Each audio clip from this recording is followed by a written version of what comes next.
Hi there, I'm Aaron and welcome to my channel. This is my first ever video.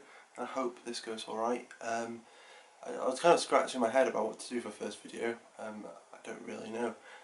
But I thought since Friday's coming up I'd just do a Friday reads and maybe do a bit extra, just kind of so you can get to know me a little bit.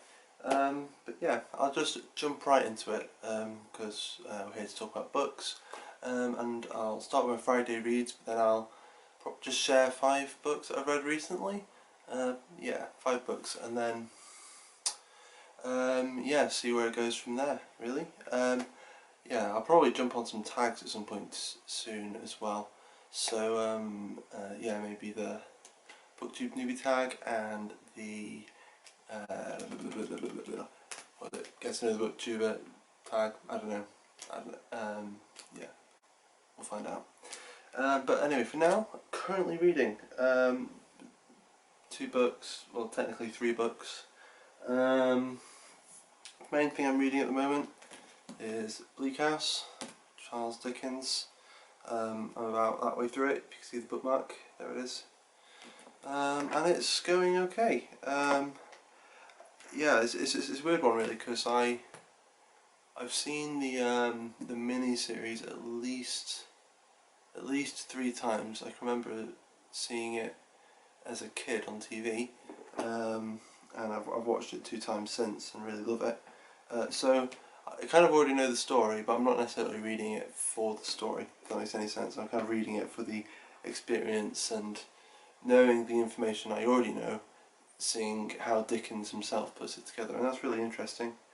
And I also really like how he kind of adds a bit more depth to characters, even characters you don't like Judy Smallweed. If you read it, you'll know the Smallweed family, and they're not the nicest family really.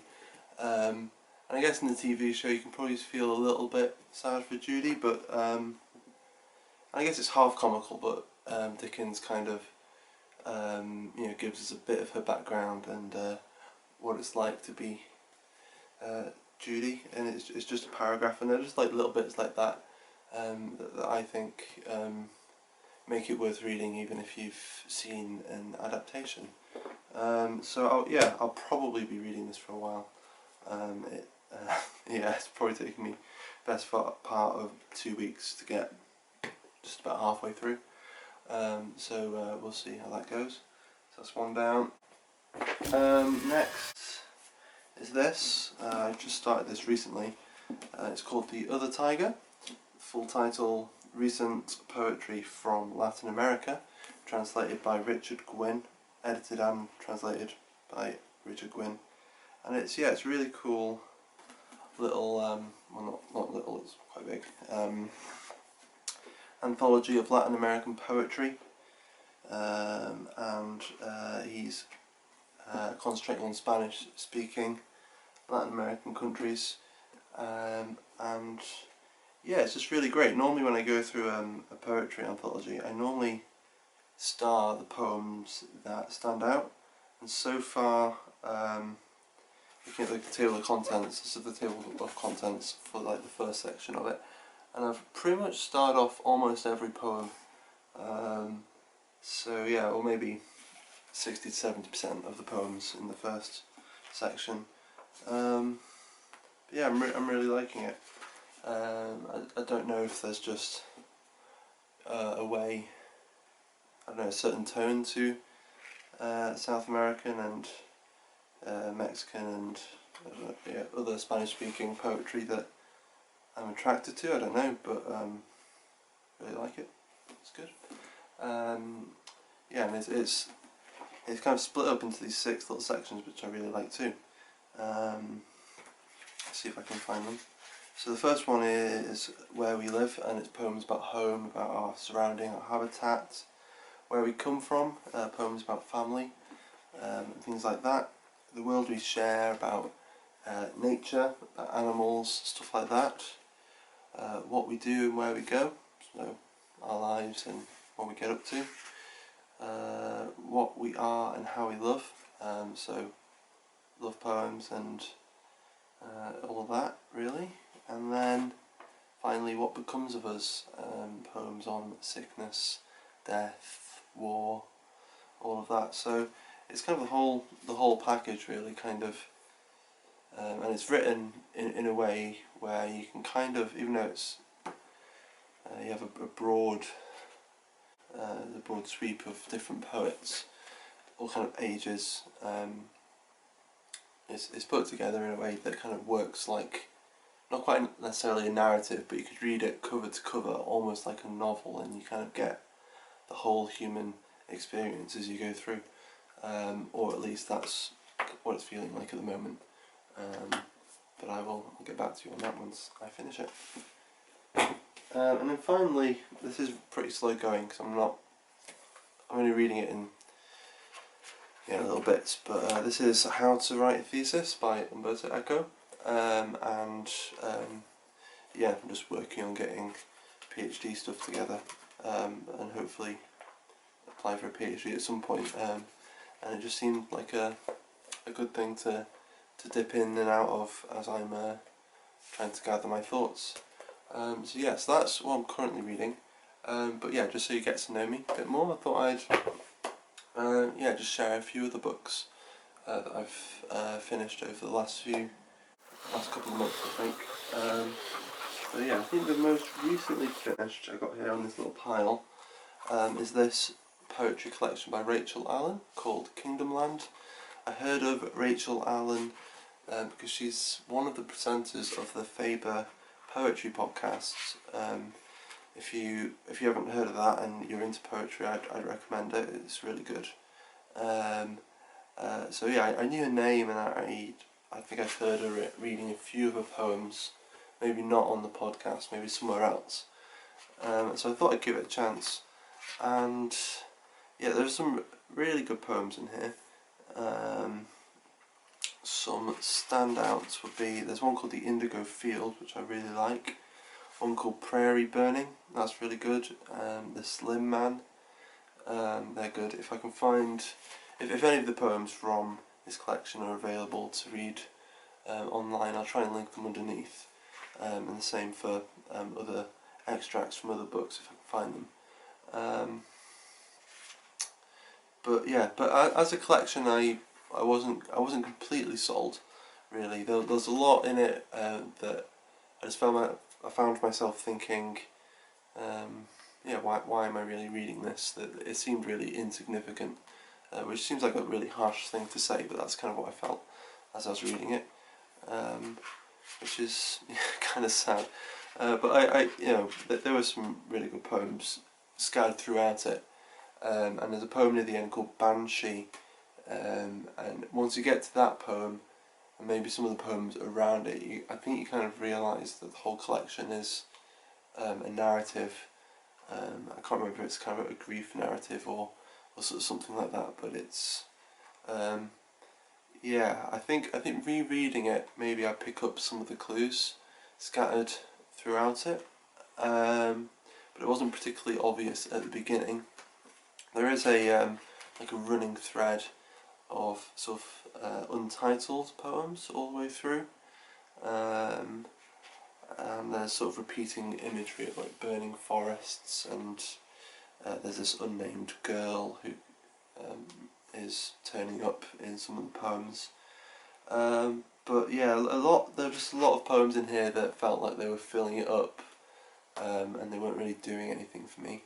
A bit underwhelming, which was my general impression. But then there's just this one little moment near the end of the book where it just kind of hit me, and suddenly something clicked, and I was like, oh wait, I think I've missed something. And yeah, so I'm on the fence. I wasn't immediately impressed, but I'm still intrigued. That's probably how I'll put that. So yeah, the next one is, this is another book that was a bit of a disappointment for me. It's another book I found through the Faber Poetry podcast.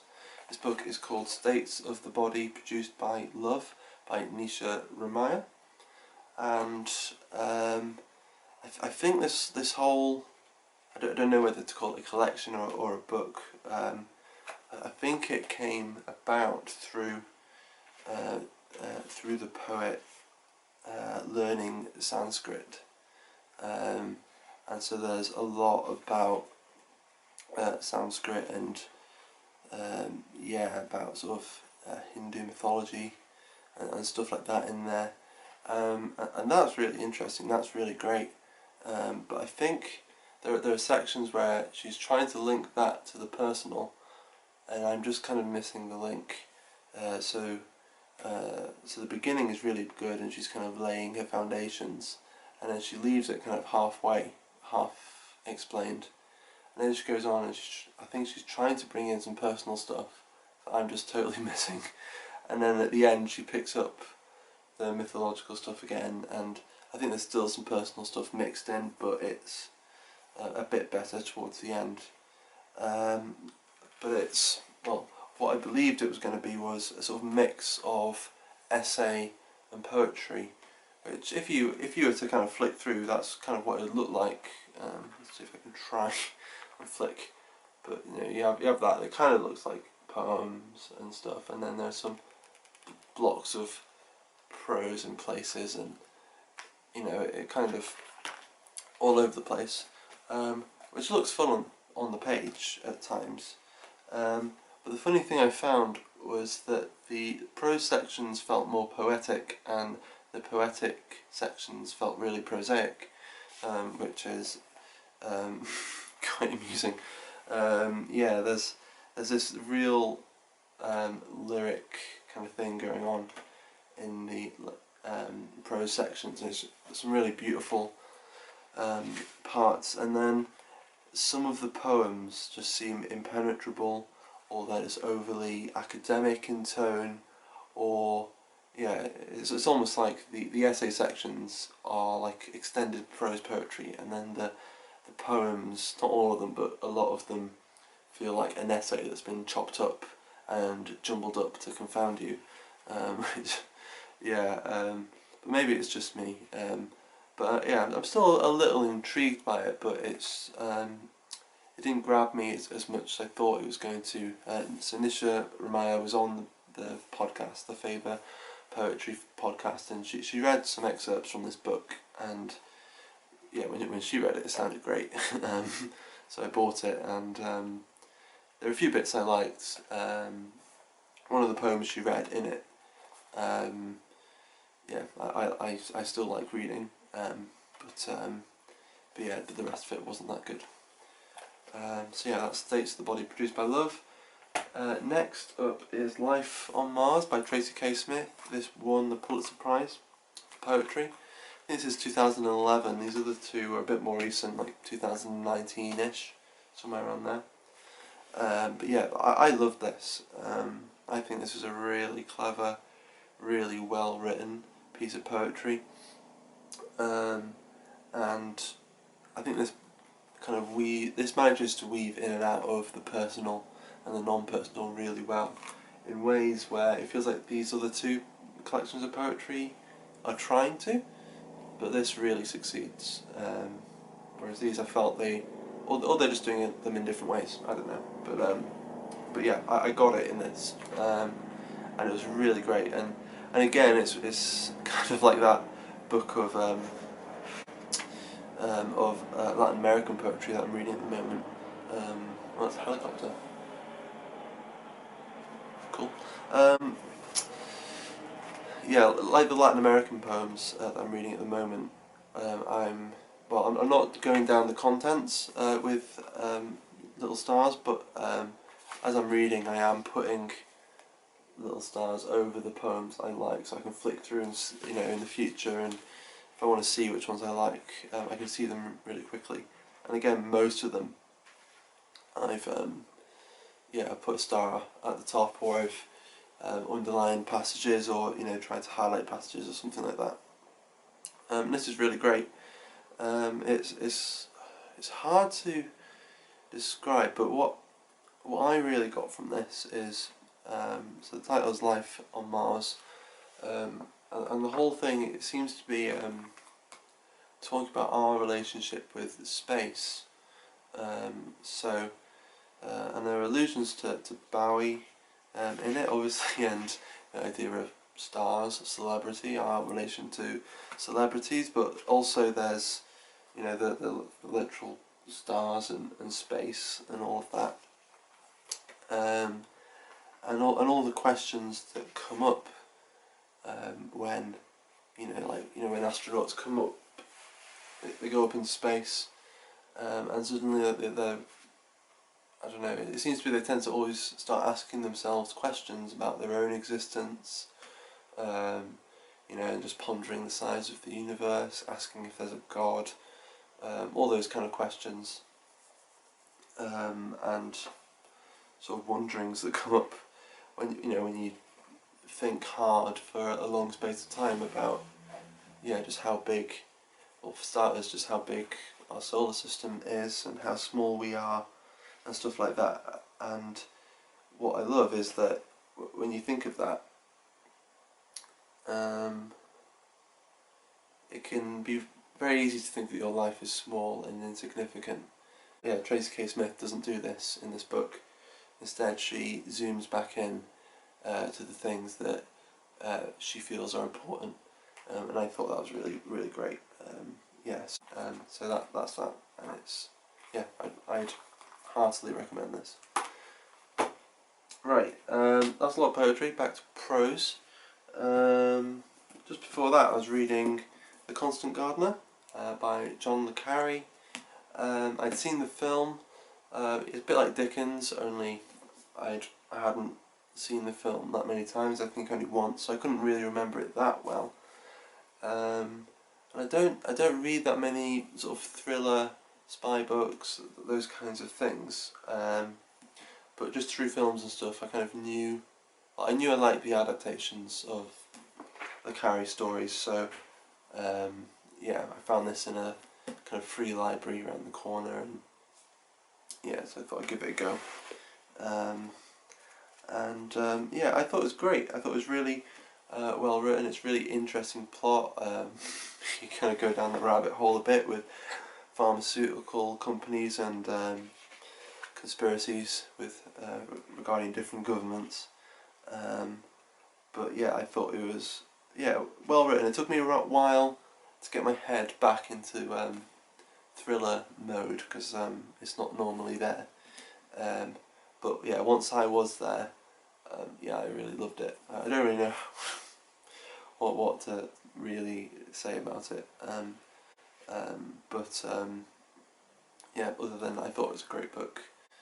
And yeah, I mean, it might not be the same as reading Dickens or T.S. Eliot or something, but yeah, I still thought it was a good book and really enjoyed it. Yeah, and the last, which is, I don't know, maybe one of my favourite books I've read this year so far, is this book. It's called The Frayed Atlantic Edge by David Gange. And I don't know, you probably wouldn't have heard of this book if you're not living in the UK, and even if you are living in the UK, I don't know if you'd have heard of it or not really. I'm just going to see if I can find a map, but it's a book about David Gange, a historian, kayaking from the very tip of Shetland up here on this map, and through a series of voyages he makes his way right down to Land's End in Cornwall, and he's just going down the whole Atlantic edge of Britain, Great Britain and Ireland. So yeah, and it's great. He starts off in Shetland, goes down to Orkney, then he goes over to the Western Isles here, and then comes in to the western coast of Scotland, across then to Ireland, all the way down Ireland, and he comes back, and then he does Wales from the Llyn Peninsula down to Pembrokeshire, and then from there goes to Cornwall.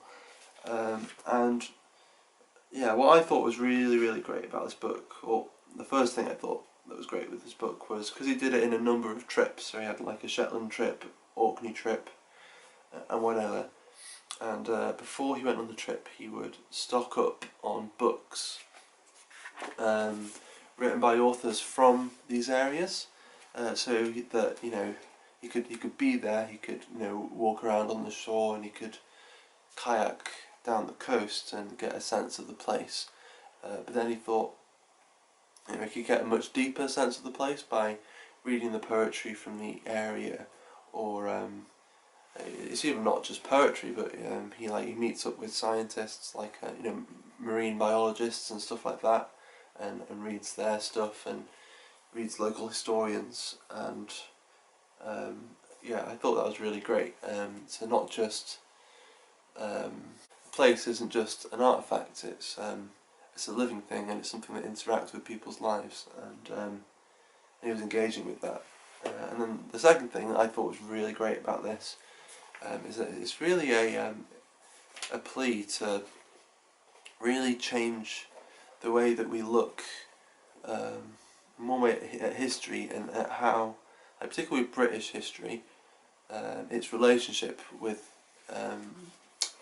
Britain's coast. Because we tend to think of the way kind of power dynamics and economic stuff works in the UK as sort of London being the big hub, and then everything kind of feeds out, whereas actually that's kind of a recent thing really, and that historically, from an everyday perspective, really economically, culturally, everything begins at the coasts, on the islands, by the sea, on the little skerries, and things like that, and that's where everything starts. And so he's trying to rewrite the way we look at things, and to get us to look at things from a coast inwards view instead of a city and then outwards view, which I really liked, because I've only been to London twice.